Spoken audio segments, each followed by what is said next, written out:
saya akan memperkenalkan diri. Saya Leza Renkai dari Manajemen 2B, Program Studi Manajemen, Sekolah Tinggi Ilmu Ekonomi Tribuana, mata kuliah Statistik dengan dosen pengampu Neti Natarida Marpaung SRMN.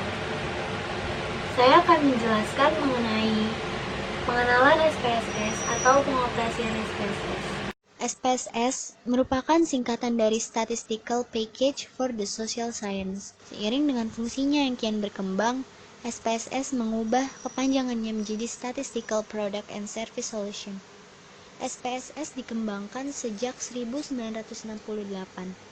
Pada awalnya, software statistik ini diperuntukkan untuk menyelesaikan analisis-analisis statistik dalam penelitian sosial atau social science, sehingga dinamai SPSS. Pada saat kita membuka SPSS, akan muncul dua jendela program. Pada nomor 1 bertuliskan SPSS Data Editor, dan pada nomor 2 bertuliskan SPSS Data Viewer. SPSS Data Editor merupakan tempat untuk memasukkan data dan melakukan perintah analisis. Sedangkan SPSS Viewer akan menampilkan hasil dari analisis SPSS. Pembahasan paling penting untuk mengenal SPSS ada pada SPSS Data Editor. SPSS Data Editor terdiri dari dua tab set, yaitu Data View dan Variable View. Kita akan membahas lebih dulu mengenai Data View. Data View adalah tab set yang menampilkan nilai data yang sebenarnya atau label nilai yang didefinisikan. Menu-menu utama SPSS adalah yang pertama ada data.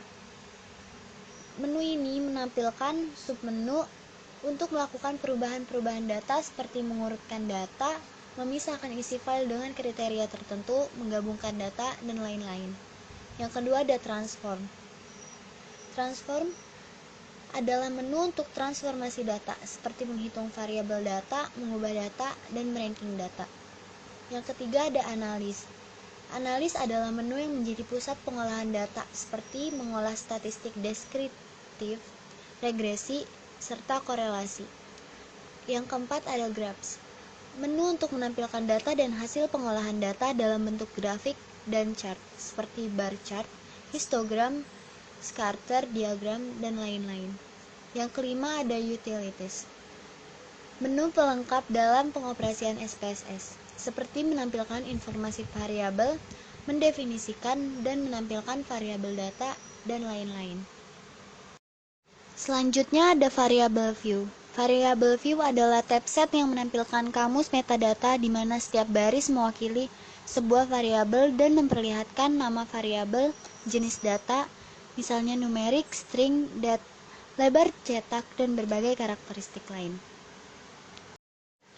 Menu yang tersedia dalam variable view antaranya adalah kolom name. Kolom ini difungsikan untuk memberi informasi tentang nama variabel data. Nama variabel yang kita tuliskan di sini akan muncul pada data view. Beberapa aturan penamaan variabel, misalnya nama variabel maksimal 8 karakter. Nama diawali dengan huruf. Sisanya dapat berisi huruf, angka, titik, atau simbol. Nama tidak bisa berakhir dengan titik dan tidak harus diakhiri dengan garis bawah atau tanda underscore. Nama variabel harus unik, tidak diperbolehkan duplikasi. Yang kedua ada kolom type. Kolom ini difungsikan untuk memberi jenis variabel data yang digunakan, apakah numerik, string, atau date. Dalam kolom type, maka akan muncul dialog box seperti yang di bawah atau disebut variabel type. Pada dialog box ini, kita dapat mengubah jenis data dan juga lebar kolom, dan jumlah angka desimal. Secara default, SPSS memberikan jenis data numerik dengan lebar 8 digit dan 2 angka desimal di belakang koma. Selanjutnya ada label. Kolom ini menunjukkan tambahan informasi dengan memberi label pada variabel data yang kita inginkan. Misalnya, variabel barang, kita beri label nama barang. Pemberian label dapat membantu dalam interpretasi hasil analisis atau output karena definisi output akan lebih jelas. Selanjutnya ada value. Kolom ini untuk memberikan label string yang ditetapkan untuk nilai numerik tertentu. Biasanya untuk data yang bersifat ordinal dan interval. Misalnya angka 1 dipergunakan untuk laki-laki dan angka 2 untuk perempuan. Pada kolom value, maka akan muncul dialog box value label. Misalnya untuk variabel gender, kita akan mendefinisikan jenis kelamin dengan memberi label isi atau value dengan angka 1 dan label dengan laki-laki, lalu klik add. Kemudian ulangi langkah tersebut untuk jenis kelamin perempuan. Pada gambar, nantinya variabel gender kita tidak perlu lagi menuliskan laki-laki dan perempuan, melainkan cukup mengisi 1 untuk laki-laki dan 2 untuk perempuan. Selanjutnya, missing. Kolom ini menunjukkan nilai yang hilang atau missing value dalam data jika ada. Responden dapat menolak untuk menjawab pertanyaan tertentu, mungkin tidak tahu jawabannya, atau mungkin menjawab dalam bentuk lain. Jika Anda tidak mengidentifikasi data ini, analisis Anda mungkin tidak akan memberikan hasil yang akurat. Pada kolom missing, maka akan muncul dialog box missing value. Pada from discrete, isi angka yang akan dijadikan pengganti missing value.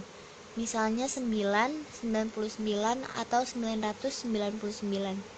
Maka jika kita memilih angka 9, setiap ada data yang tidak diisi atau missing value, angka 9 lah yang akan mengisikan dan tidak akan dibiarkan kosong.